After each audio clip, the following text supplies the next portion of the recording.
¿Cómo están amigos y amigas de esta comunidad? Como siempre un gusto, como siempre un placer que nos acompañen.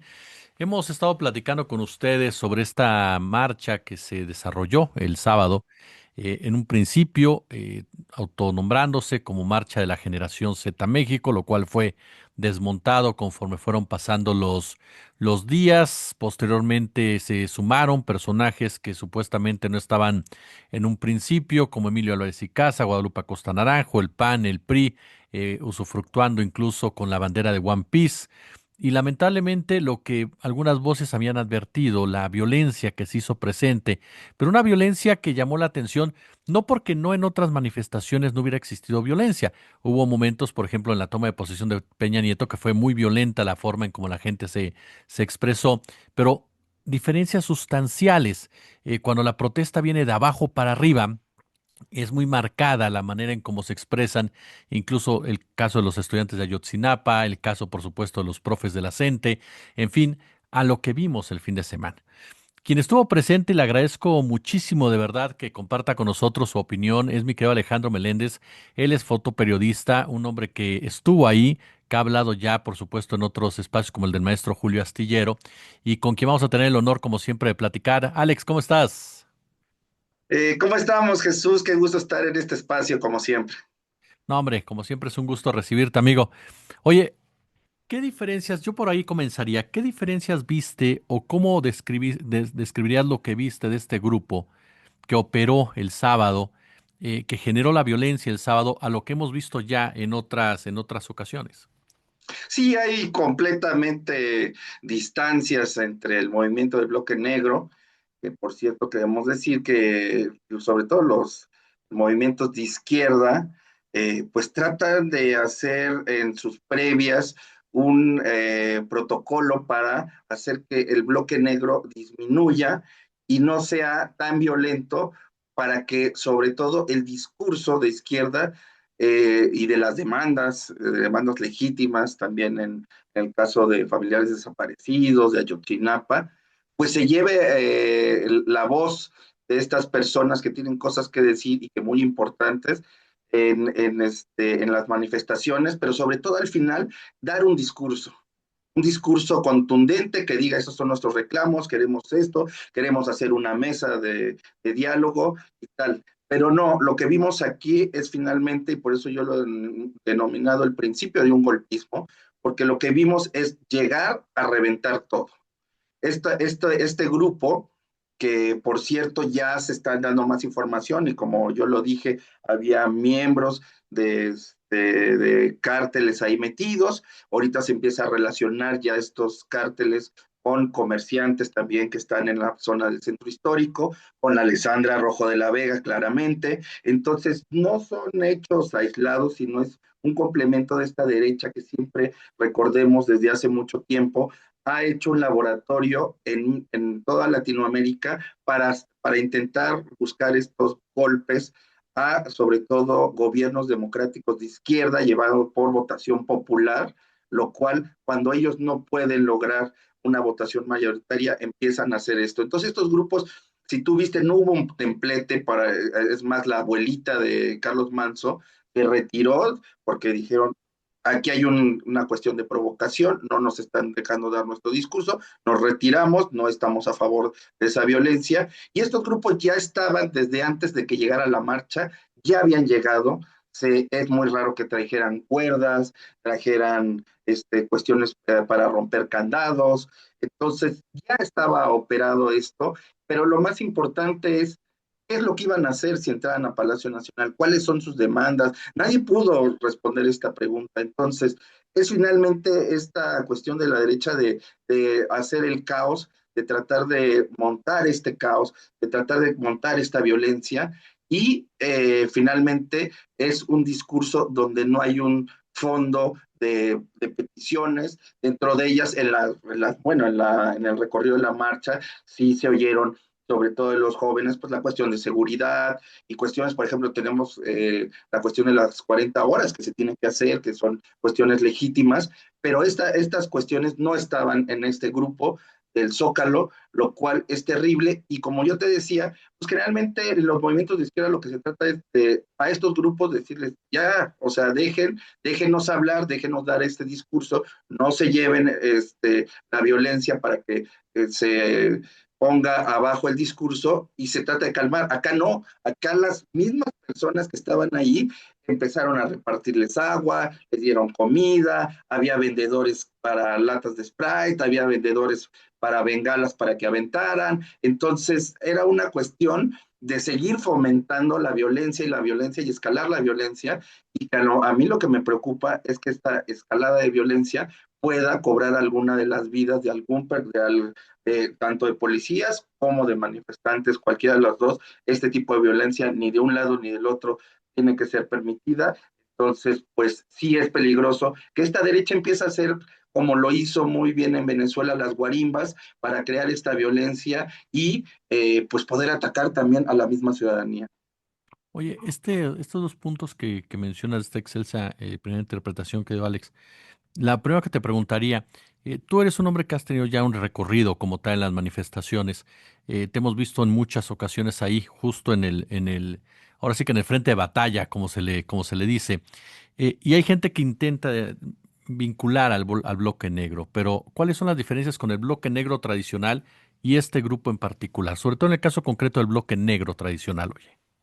Sí, claro, el bloque negro siempre, pues como lo hemos visto, por eso también se acordona, va hacia los lugares, sobre todo pues finalmente de neoliberalismo, los lugares de marca, como puede ser estas marcas como Starbucks, como los Oxxos y demás, porque son finalmente lo que ellos consideran parte del neoliberalismo, del lugar opresor, del capitalismo opresor. Y entonces esas son sus dirigencias, ¿no? Los lugares que finalmente están oprimiendo al pueblo. Aquí no, aquí finalmente fue entrar a Palacio Nacional en una cuestión que también se ha visto en los estados, ¿no? Llegar y causar el caos. Pero ¿para qué romper las cosas de Palacio? ¿Cuál es el mensaje? ¿Cuál es la forma? Cuando en realidad, pues lo que se trata es de imponer un discurso en el cual se pueda dialogar con las autoridades y poner, por ejemplo, lo digamos en el caso de Ayotzinapa, poder hacer unas mesas de diálogo para que ya se resuelva y que se vea quiénes son los responsables. Aquí no, aquí es finalmente este grupo que fue a romper todo sin una cuestión ideológica más que la violencia y generar el caos para decir finalmente que hay un desgobierno, ¿no? Entonces, esto es lo que siempre aplican en toda Latinoamérica y empezar a fomentar esta idea de que no tenemos un gobierno que ponga orden y tal y poder dar un golpe de Estado.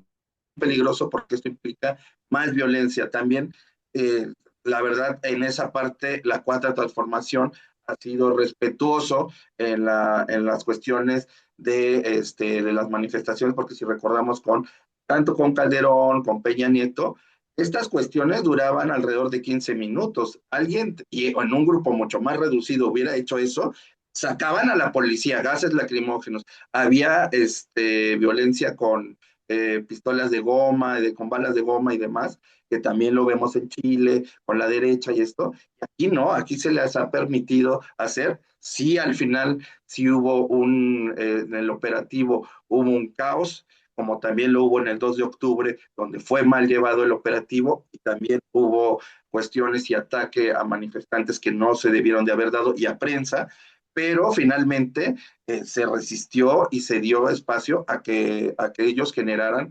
esta violencia sin que se les maltratara, como es en el caso de los gobiernos de ultraderecha que sí dejan a personas ciegas, hay asesinatos de personas y demás. Entonces yo creo que sí hay una diferencia abismal entre esto que pasa sobre todo con el bloque negro y estos grupos que completamente, y vuelvo a insistir, son cuestiones entre comerciantes, miembros de grupos del crimen organizado, que es muy peligroso porque recordemos que ellos sí tienen armas a comparación del bloque negro que trae bombas molotov y eso, pero nunca ha utilizado pistolas y eso. Y recordar que esto puede suceder como en el 68 de meter gente infiltrada que empieza a disparar y que provoque un caos mayor, y ese es el peligro. Entonces sí hay que ponerle mucha atención. Sí creo que es importante que sobre todo también Clara Brugada y Claudia hagan una revisión bien de estos grupos, empezarlos a analizar, porque son grupos que siempre han estado de la ultraderecha, de porros de la UNAM, y demás, que vienen a ser una cuestión mucho más violenta y con armas y cosas más peligrosas. Ahorita lo que mencionabas, ¿no? De esta, que a final de cuentas, este grupo de personas, bueno, hubo quien salió a marchar, supuestamente, pero entonces este grupo lo utilizaron para justificar realmente un acto de violencia y hubo quienes estuvieron ahí hasta alentando a estas personas. Hubo varias imágenes donde hasta les echaban agua bendita y no sé qué tanto, ¿no? Este grupo. Así es, como si finalmente los estuvieran mandando en una cuestión a la guerra, ¿no? Mm. Y pues no, nosotros en cualquier manifestación y cualquier protesta social, se trata más bien de no queremos violencia, o sea, ya tenemos suficiente violencia en México, lo que queremos es que se tomen en cuenta las palabras y no estar esta violencia que también las vimos en las pancartas, ¿no? Cuestiones completamente misóginas, agresivas. Vimos también suásticas y estos grupos de ultraderecha y también pues cuestiones pues completamente racistas contra Claudia Sheinbaum. Entonces, sí tenemos que cuidar todo eso porque no es un comportamiento que genere discusión, sino es un comportamiento que genera violencia para quitar un poder cuando él fue finalmente pues democráticamente electo, les guste o no. Nosotros hemos también tenido diferencias con cuestiones de la 4T, lo hemos manifestado, pero nunca vamos a pedir ni con otros gobiernos, ni lo hicimos con Peña Nieto, ni lo hicimos con Calderón, de llamar a la violencia. Cuando recordemos que también cuando se hizo la cuestión de López Obrador cerrar Reforma, nunca hubo una cuestión de vamos a tomar el Palacio Nacional, se va a agredir a otras personas. No, estaba en una cuestión pacífica donde se tomó un espacio, pero nunca se buscó ir y tomar un espacio porque no nos parece y porque queremos dar un golpe de Estado. Eso yo creo que es lo que sí se tiene que repeler a toda costa. Oye, y en este punto, mi querido Alex, tú con tu expertise, se va a repetir, se supone, esta marcha el día 20. Y ahorita lo que mencionabas, el crimen organizado, como bien efectivamente comienza a darse ya más información de quiénes estaban ahí. ¿Cómo lo detectaste? O sea, ¿qué se dijeron? No te voy a decir que me digas el nombre del cártel, ni mucho menos, pero ¿qué se dijeron? Todo ello, ¿cómo era esa comunicación? Sí, finalmente, y que ahí sí hubo un grupo, sí, déjame decirte que hubo un grupo que estaba, que fue porque fue interesante cómo fueron llegando, porque yo sí seguí toda la marcha desde el Ángel, desde el principio. Yo llegué más o menos a las 11:30, ya había avanzado, entonces agarré desde la última parte y llegué hasta el principio de la manifestación, cuando ya iba entrando a, hacia 5 de mayo y el Zócalo. Entonces pude ver toda la manifestación y ahí sí se veían grupos de jóvenes que de la generación Z, de entre 30 a 50 en diferentes partes, que iban sobre todo porque iban vestidos con esta cuestión de cultura pop, de anime y demás, y iban ahí y fueron los que también al final dijeron, no, ya esto se escaló, es mucha violencia, ya no avienten rocas y demás, y estaba este grupo incitando, que empezó a escupirle a los policías, que les dijo, esta parte muy importante de los vamos a ver en otro lugar y somos de tal cártel y los vamos a desaparecer. Y estos grupos les empezaron a decir, oye, tranquilízate, empezaron y dijeron, no, este es el momento de tomar y vamos a ir y matar a todos ellos. Entonces, sí es una cuestión completamente ya diciendo y mencionando su cártel, porque decían, venimos de tal cártel y venimos aquí a entrar y a deshacer todo y si los vemos después, los vamos a desaparecer. Entonces, sí es terrible. Estos grupos también que quedaban de los que sí entraron, empezaron también a repeler y fueron los que también les dieron agua a los policías y fueron los que también trataron de pues contener y trataron de decir que ya no aventaran rocas, porque pues llegó un momento en que aventaban rocas porque deshicieron varias partes con los mazos, que ya traían todo muy bien preparado, aventaron unas rocas y pues los policías regresaban las rocas. Entonces hubo un momento en que yo de plano, porque he llevado varias cuestiones de seguridad para cobertura de marchas, lo que hice fue retirarme. Dije, aquí es inminente que pues, me van a descalabrar o me van a pegar. Entonces yo me retiré, estuve a la expectativa, subí material desde otro lado donde había más señal y luego me reintegré ya que se había calmado sobre todo esta cuestión de las rocas, porque pues al finalmente se volvió ya ahí un caos terrible de rocas y rocas y rocas. ¿Qué opinas tú, Alex, del manejo que se le ha dado informativamente? O sea, de lo que se ha dicho alrededor de esta manifestación. Nos topamos, por ejemplo, con, bueno, TV Azteca, que abiertamente dice que está al nivel del 68, otros más que nunca habían visto tal represión en México. ¿Cómo valoras tú con tu experticia en los medios este manejo que se está haciendo?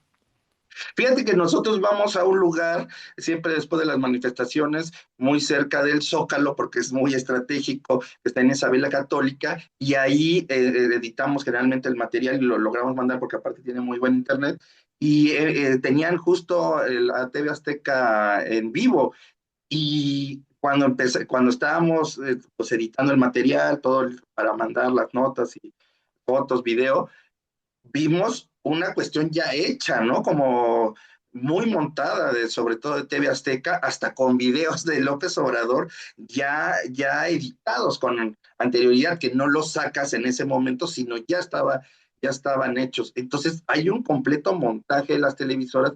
Y vuelvo a insistir en lo de Venezuela, siempre esta coordinación entre medios afines que capitalizan, que dan dinero a estos grupos y que finalmente utilizan estos medios empresariales para hacer la voz más fuerte y decir que hay represiones, tal, cuando pues en otros momentos nunca mencionaron absolutamente nada, ¿no? Entonces, sí es particular que están los medios y también recordemos la parte de Javier Negre, con la derecha a diario, porque es muy importante. Yo estuve también reportando en el festival que hizo Ricardo Salinas Pliego, el Festival de la Libertad en la Universidad de la Libertad, y ahí justamente mencionaron cómo hacer la retórica de engaño, que también lo tiene Bolsonaro. También estuve yo en Brasil en las elecciones de la última elección con Lula, y Bolsonaro utilizaba esta forma. Finalmente, en los análisis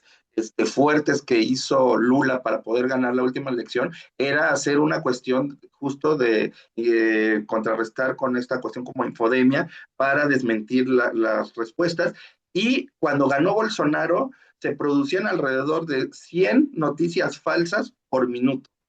Y cuando en la segunda parte Bolsonaro les deja de pagar a estas agencias, que es como la derecha diario y demás, que generalmente los algoritmos y todo esto lo mueven las cuestiones de Israel. Son cuestiones programáticas que vienen de Israel y son empresas muy fuertes como NSO Group y demás. Y finalmente Bolsonaro les quedó debiendo a estos grupos de empresarios y ellos le dijeron, pues para la próxima elección solo te vamos a dar una tercera parte del servicio que te brindamos en la elección pasada. Y gracias a eso pudieron desmontar con ejército de gente para tratar de verificar lo que se estaba haciendo y no pudo terminar las redes. Pero es importante ver cómo la derecha sí empieza a minar y empieza a invertir muchísimo dinero en campañas. Estas también se pueden ver finalmente. Yo creo que está Alberto Escorcia de lo que sigue, que hace mediciones de eso, de cuánto dinero se gasta por cada campaña, ¿no? Entonces, sí es importante ver esto porque sí es una cuestión que viene mucho de la derecha y lo dijo Tumbaburros en ese día, cómo hacer, y dio una clase para la gente de cómo hacer estas noticias falsas para incidir en la población. Mi querido Alejandro Meléndez, yo como siempre te quiero agradecer muchísimo que nos acompañes, que nos compartas tu expertise, tu sapiencia aquí en la comunidad. Muchas gracias, amigo. A ti te agradezco mucho, Jesús, y nos estamos viendo.